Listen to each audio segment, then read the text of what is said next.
increased risk of injuries, poor coordination, hangriness, and associated with pretty much every disease known to man, being tired. Google search, why am I tired? Why am I tiger all the time? Why am I tiger all the time? No, why am I tired all the time? And you will get like everything.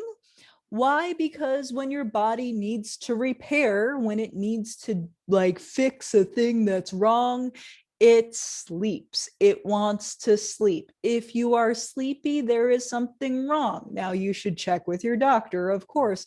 But if it's like a lifestyle problem, I'm here to help. Hi, I'm your coach, Melanie Black. Hello, you beautiful sack of haunted meat. Today, we are going to be talking a little bit about sleep. How much is enough, when to get more of it, all of that kind of stuff, how to enhance the sleep you're already getting. And yes, you will probably already know a lot of the obvious tips that I'm going to give you today, but that's okay. You clicked on this video because you know you need to hear them again. You want that confirmation bias. You want to get your sleep in order so you can feel amazing and do all the shit. So let's do it, okay? Number one, most people need around 8 hours. Now, maybe you need a little more, maybe you need a little less. But wherever you fall on that more or less can change depending on the season, depending on your stress level, depending on if you are beginning an exercise or nutrition program, which if you're listening to me, you are. Right? So anytime we embark on something new, we generally speaking need more sleep. The brain needs more time to process the new things it learned, the new habits, the new physical movements. If you learned a new exercise today, if you had to look at a food nutrition label for the first time, your body needs to actually process that information. One of the absolute most crucial things you can do for yourself, especially if you are on a muscle building program, on an exercise program where we're trying to increase the strength, where we are literally building our body, our bone density, our connective tissue density, the neurological connections between the brain and the muscle fibers, you must sleep. And we have a real problem in American culture with having this pressure on like, oh, we have to be go all the time and I'll sleep when I'm dead and all this happy horseshit. Quality, not quantity of hours awake. That's what I want you to remember. Quality hours awake, not quantity of hours awake. Okay, you will be able to get much more done in a much shorter period of time if you have mental clarity, if you're not physically stressed and under duress from a lack of sleep. Okay, whew, have I convinced you yet? Hopefully, if you're still listening, you know you need more sleep, right? Anytime you start something new, you're going to need more sleep. Even if you've been getting by just fine on that 6 hours for the past 20 years of your life, oh, hey, guess what? You're all of a sudden trying to build muscle, you need more sleep. Okay. So once we've established that we need more sleep or better quality of sleep, how do we get there? Well, hey, good news. The first thing you're already doing, which is exercise. That's part of the reason why you're more tired. Yes, I know it's not a popular thing to say among personal trainers. We all want to tell you about how much more energy you're going to have when you exercise, but we don't tell you how much more sleep you're going to need. It's true. I'm breaking the seal. I'm tearing it right off. Come at me, other personal trainers. Okay. When you are trying to physically change your body, increase muscle mass, bone density, connective tissue density, you will need more sleep. That extra energy that you get, that physical vibrance that you get from exercise comes at a cost, not only of time invested in your workout, but time invested in your recovery. Okay, so make sure you are doing both. Now, once we have established, okay, fine, I've been getting by on X number of hours for however long I've lived, and now I'm going to start training with some real intensity because I want to see real actual physiological changes in my body. I'm going to commit to recovery as a part of that. How do I do that? I'm not on a schedule of sleeping more. It's difficult for me. I don't know how I'm going to fit everything in. Very first thing you're going to do is you're going to sit down, and you know where this is going. If you've been watching me for a while, you're going to journal it, right? You're going to make a 24-hour like grid, and you're going to determine, okay, if I have 8 hours of sleep slotted, so we're talking minimum 8 hours, maybe you need more.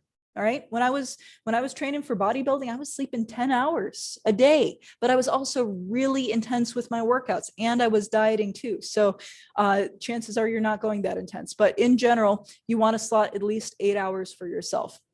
So once you've blocked off those 8 hours, you have hours left in your day. You can start doing a little minimalism with your busy work. You can do some delegation, put some tasks out on other people. This is a great chance. This is an opportunity for you to better curate your life. Nobody's going to look back, like you're not going to have anybody at your funeral saying, oh, well, she was a kind and virtuous person. And most importantly, she was busy all the time and barely slept. Nobody gives a crap if you sleep or not, okay? What they give a crap about is your productivity and how nice you are to other people, right? I will tell you what, I'm not very nice to other people when I'm not slept. So make sure you actually make time and do it. So you're going to schedule yourself out. You're going to see, okay, where are there actually hours in the day to put this stuff? And remember, you do not need to get all of that 8 hours in one lump sum.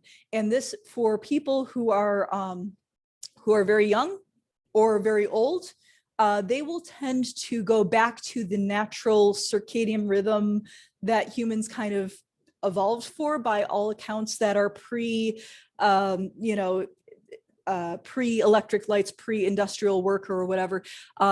There's lots of good old, like texts from, ancient Roman times and different things that indicate that people were not diurnal, but polyphasic, meaning they would sleep at dusk for a little bit, then we wake up in the middle of the night, go do some things, have some fun, then we go back to sleep, and then we wake up again in the morning and then have an afternoon nap. So having naps or waking up at night is not a problem, outside of the fact that you may have a job that makes that a problem, right?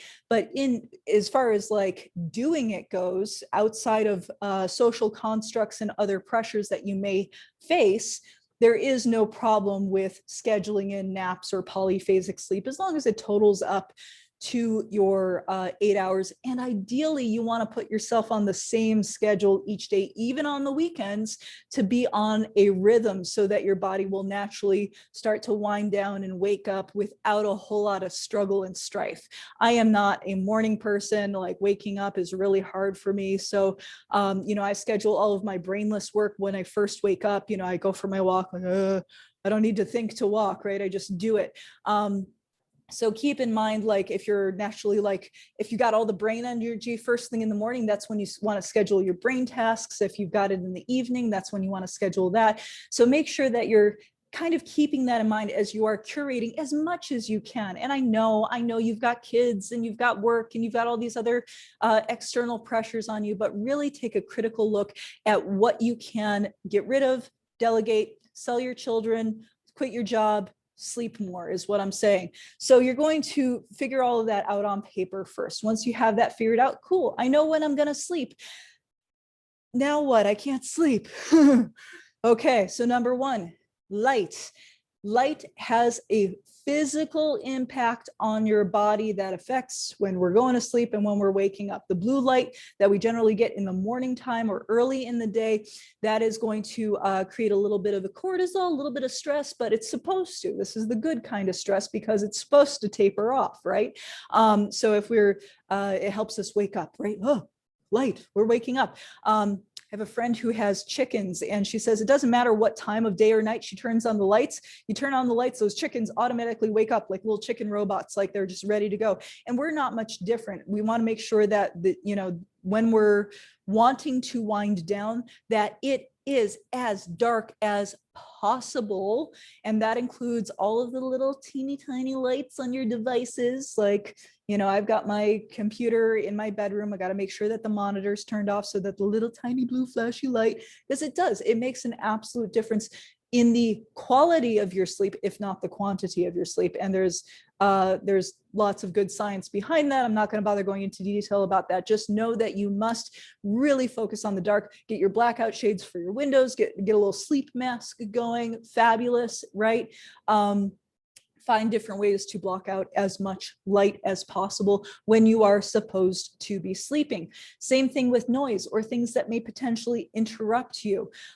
Everybody has a different comfort level about whether or not they can sleep with their phone off, right? Some of us need to be available for loved ones if there's emergency that arises, but give it some critical thought. Do you really need to be available for somebody while you sleep? If the answer is no, if they can figure it out on themselves or go someplace else for help, keep the phone off. You'll deal with it when you wake up, whatever it is, you'll deal with it when you wake up. And you'll deal with it better because you will have slept and you will be more sharp and quick-witted and ready to go. So I know a lot of folks sleep with their phone these days, but if you can, switch to an old-fashioned alarm that doesn't have any glowing lights or anything on it. That can be really, really helpful, especially if you got notifications and crap popping up on your phone. But if you must have your phone on and with you, just make sure that it is like face down and like, you know, buffered somehow so that you only hear it for the alarm. And if somebody really needs to get in touch with you, you know, set all of your settings, your notifications to silent, all that kind of stuff. Make sure that you have quiet and dark as much as possible. If you have children or pets, train them to not disturb you when you are sleeping. And yes, I know it's a pain in the ass, but it is possible and you are worth it. So make sure, get that out of the way. If you are disturbed by a partner in bed, consider getting a different bed or removing the partner, whatever it takes. Get your sleep. You are worth it.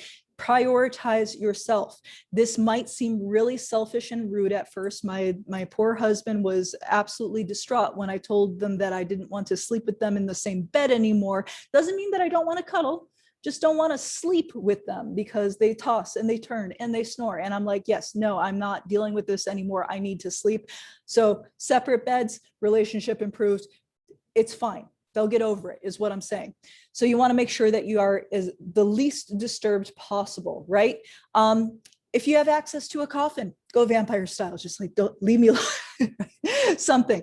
Find different ways to make your sleep time as sacrosanct as you possibly can, as quiet and dark as you possibly can. And most importantly, when it is time to go to sleep, if you cannot sleep, just meditate in the silence and in the dark. I know you will want to watch a show. I know you will want to look at something, to listen to something, to hear a bedtime story, to go on YouTube, to whatever it is. And you think, oh, well, I'll just watch this one. And maybe you've become accustomed to falling asleep to the TV. This is not helping you. Even if you are able to fall asleep under those circumstances, you are not getting the quality of sleep that you deserve. And yes, it's going to be difficult making these changes, but it is worth it. If you are tired all the time, it is worth it to make these changes, especially if you're trying to grow your muscle tissue, improve your bone density, improve your strength. You must make these changes for yourself. It is worth it, I promise. Okay. So once you've done all of these things and you're starting to get the hang of it, you're putting yourself on the schedule, you're sleeping when you're supposed to sleep, or at least meditating when you're supposed to be sleeping to create that space for sleep to happen to you. And all of these things are snowballing. That's when you're going to start to notice a shift in your energy level when it comes to exercise. You're going to start getting that return on your investment. It takes longer and it's more work than you want it to be. And I know that's not the popular answer, but that is the dang truth of it. And I'm not going to lie to you. You want the truth about exercise and working out? Oh yes, it's going to get your energy through the roof. That's true, but it takes a hell of a lot of work and you have to be willing to do that for yourself, because you know what? If you're lucky, it's a long life, right? We want to live long, die fast. Okay. You want to make sure that you make this space for yourself so that you can actually grow and make the progress that you want to make. Lack of sleep impacts performance dramatically in fitness, in activity, in your mental state. Just because somebody's a functional drunk doesn't mean that they're not a drunk. Okay. When it comes to sleep, a lot of people are basically functional drunks, because they have showed that a lack of sleep will impact you physiologically and mentally the same way as being intoxicated. Okay, that's why so many accidents happen during driving, when people are tired and sleepy. So if you are tired all the time, you must put in the work to do these things for yourself. It will not happen naturally. Will you pass out occasionally and get a good night's sleep once in a while? Yeah, sure you will, but it's not going to happen naturally. You have to actually put in the effort. And when you do, you will get stronger. Your hormones will be more balanced. Whatever ails you will get better, because you're going to give yourself the space in which to do that. And you're going to look gorgeous and younger. Why do you think cats are so gorgeous all the time, even when they're old? It's because they sleep all damn day. Okay. Beauty sleep is a real thing. You got to give your tissues time to repair. If you don't give it that time, guess what? They're not going to repair, and that compounds, and it's going to open you up to injuries. So make sure that you are turning off the lights, scheduling yourself, making sure you're free from distractions and getting shoved around, that you're training your pets and your kids and your spouse and whoever else needs to leave you alone while you're sleeping, and get it done, because you are worth it. Okay. And you are going to get so much stronger, so much more awesome, and have so much more fun in your beautiful sack of haunted meat. Okay, I will see you next time. Hey, if you want training with me, and if you're not already a member, you can go to www.thenerdgym.com, sign up at any membership level, and you'll get access to online live Zoom fitness classes, cardio, strength training, nutrition, mobility, nutrition plans of all different shapes and sizes, depending on what you need. So check it out, and I will see you next time. Bye.